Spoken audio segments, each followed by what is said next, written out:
In 1987, in March 7 to 12, 100 churches in Zaria City were burned down, and over 300 Christian homes and businesses, cars, and a couple of people killed and destroyed.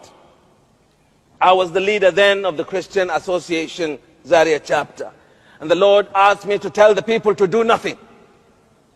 And I wrote that letter. It was circulated, and the Christians watched as their businesses were being destroyed, homes killed. In 2010, I was in Jos as bishop. To the date, 7th to the 12th of March, 3 villages in the near outskirts of Jos, Muslims massacred men, women, and children.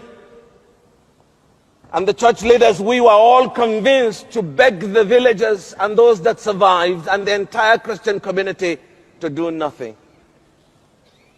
They cried until their voices were dried up, tears dried up, and there was nothing more to cry, and they just watched.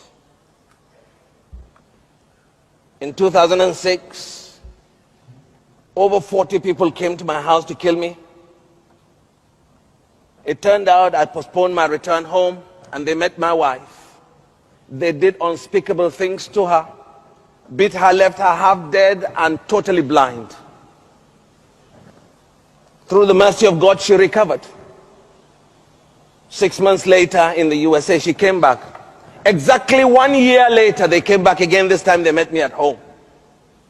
Over 30 people came, broke down the house. They had their time, broke down the back door, came in and took me out to kill me. They later on changed their minds and said they would kill me in my bedroom. I pleaded with them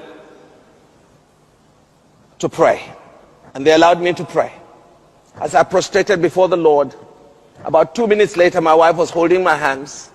5 minutes later, my son came in and I said, "What are you doing here?" And he said, "Daddy, they've gone." What chased them away, what they saw, what they didn't see, only eternity will reveal. Now, friends, I'm not saying this to play down on those who have died. I've lost a classmate who was a pastor in Kaduna. He was roasted in his church.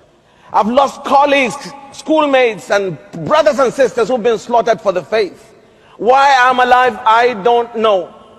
But one thing I know, until my time is up, and I know I will die someday, blood crash, air crash, car crash, whatever crash, until that day, I have a gospel to proclaim.